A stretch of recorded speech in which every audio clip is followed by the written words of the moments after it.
Yeah.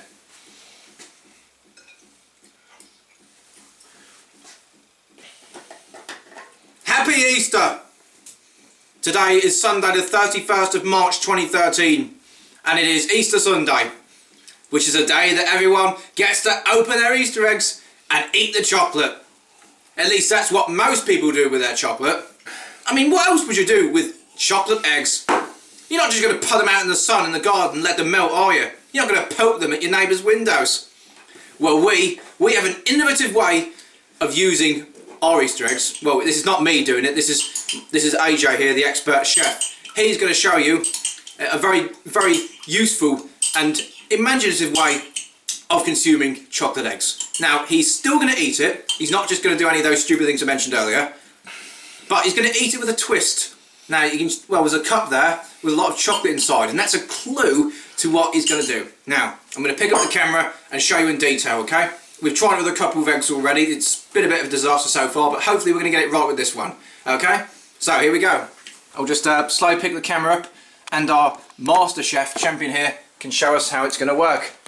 Okay. So, it firstly starts with, okay, he's got, let me just show you, he's got a box of puffed wheat, and underneath it he's got an Easter egg of an unknown brand, and he's also picked up some milk.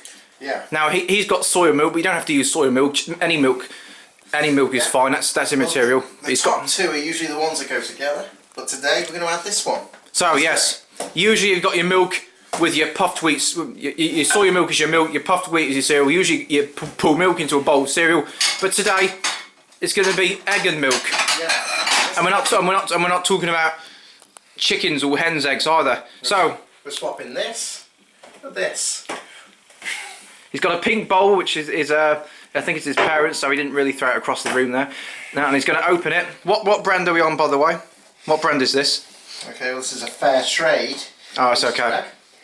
And it's not vegan, but it's actually it's not made out of palm oil, which apparently a lot of the normal chocolate is, which apparently is causing tigers to be extinct.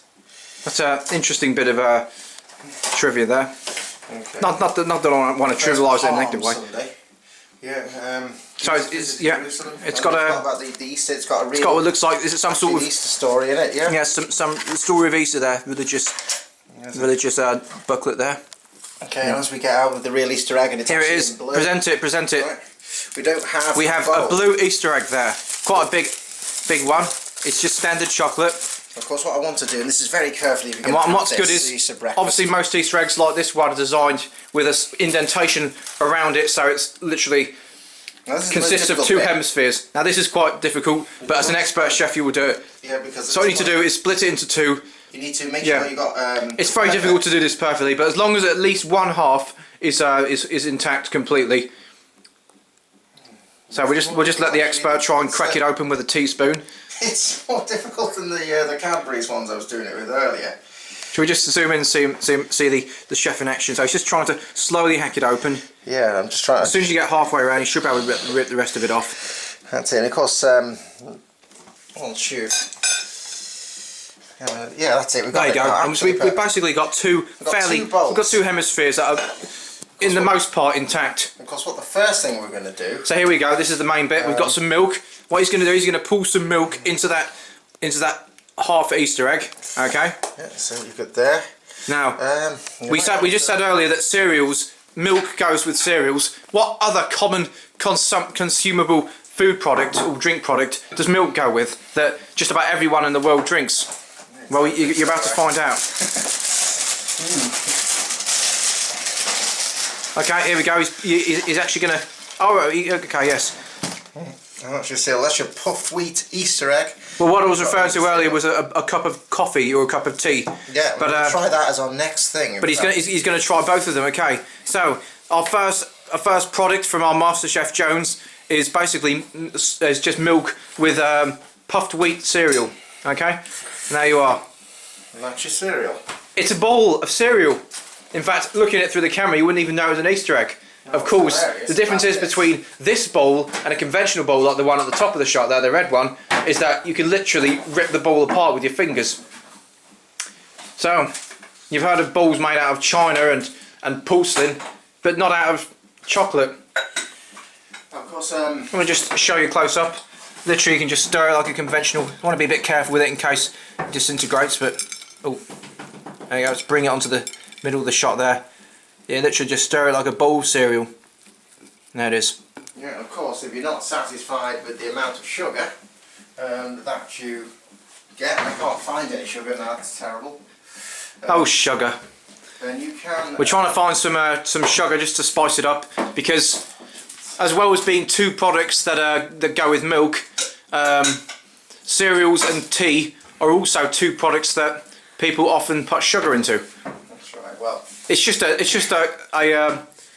optional extra, we could say. That's right. Well, if I had some sugar, what would be hilarious is. Okay, we haven't got any sugar, but if this Easter egg wasn't sweet enough for you, because you've only got chocolate underneath it, you can even add, make it sugar. You can just some sugar on the cereal as well. There's probably enough sugar in there, to be honest. I'm sure there is.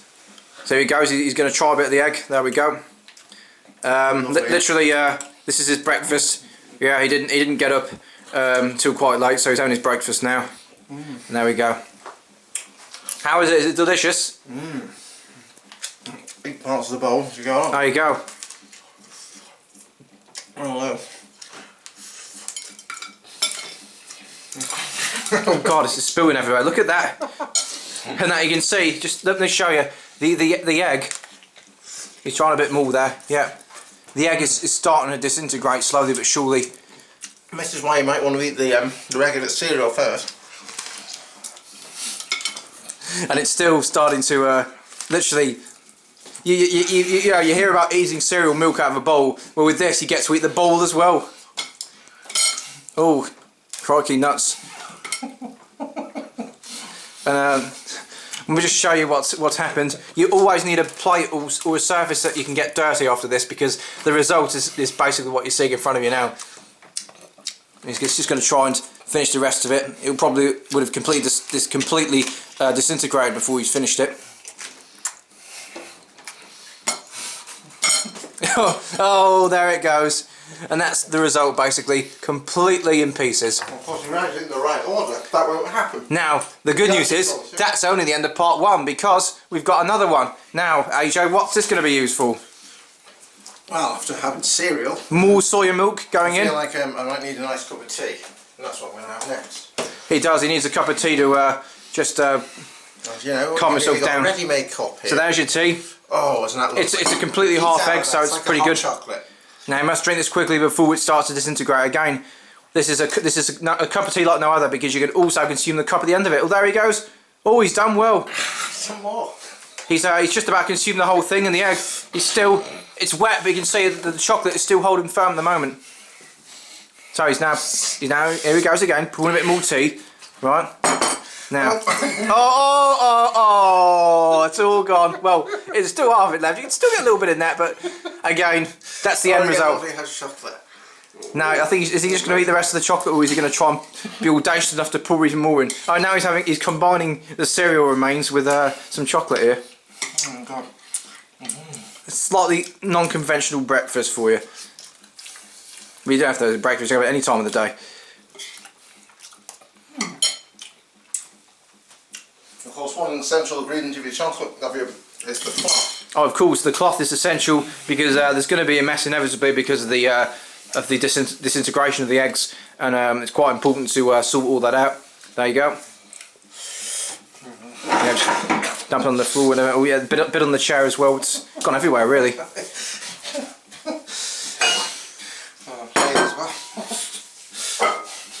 Of course, you're going to need a good dishwasher to rub all the chocolate bits out of your cup. It's messier than the average hot chocolate.